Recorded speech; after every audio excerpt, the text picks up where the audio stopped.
Hello everyone, আপনি কি 24 hour হোয়াটসঅ্যাপে থাকেন? 24 আওয়ার যদি হোয়াটসঅ্যাপে থাকেন, হোয়াটসঅ্যাপে যদি আপনি কারোর সাথে অডিও কলে কথা বলেন, ভিডিও কলে কথা বলেন, যখন আপনি আপনার প্রেমিকার সাথে বা আপনার স্ত্রীর সাথে ভিডিও কলে কথা বলেন, ওই কথাগুলো কি বিশেষ মুহূর্তে গোলা হয়?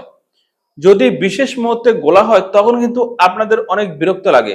বাট আজকের মধ্যে হোয়াটসঅ্যাপের গুরুত্বপূর্ণ সেটিং দেখাবো, এই সেটা যদি আপনি করে রাখেন, আপনার স্ত্রী কোন প্রেমিকা কোন যার সাথে আপনি কথা বলেন না কেন হোয়াটসঅ্যাপে, সেক্ষেত্রে এইচডি কোয়ালিটি কথা বলতে পারবেন, আর গোলাও হবে না। এখন এই কাজটা কিভাবে আপনার হোয়াটসঅ্যাপে করবেন, এখন আপনি যদি এই কাজটা আপনার হোয়াটসঅ্যাপে করতে চান, অবশ্যই আপনি আমাদের স্ক্রিনটা ফলো করুন। এখন যদি আপনি হোয়াটসঅ্যাপের এই গুরুত্বপূর্ণ কাজটা করতে চান, প্রথমে কি করবেন, এই হোয়াটসঅ্যাপে ঢুকবেন। এই হোয়াটসঅ্যাপে ঢুকবেন, তারপর এখানে দেখেন তিনটা ডট, এই তিনটা ডটে ঢুকবেন।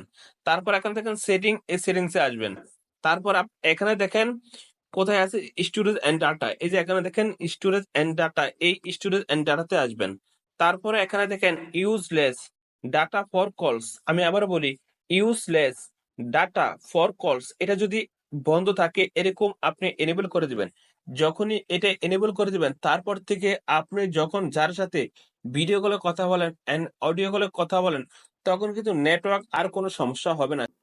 দেন দেখুন তো আমরা কিভাবে এই হোয়াটসঅ্যাপে এই গুরুত্বপূর্ণ কাজটা করলাম। আপনি যদি আপনার হোয়াটসঅ্যাপে এই গুরুত্বপূর্ণ কাজটা করে দেন, তারপর থেকে আপনি যার সাথে বিশেষ মুহূর্তে বা যে কোনো মুহূর্তে ভিডিও কলে কথা বলে না কেন, আর গোলা হবে না। তো বন্ধুরা, আজকে ভিডিও এই পর্যন্তই, দেখা হবে নেক্সট ভিডিওতে।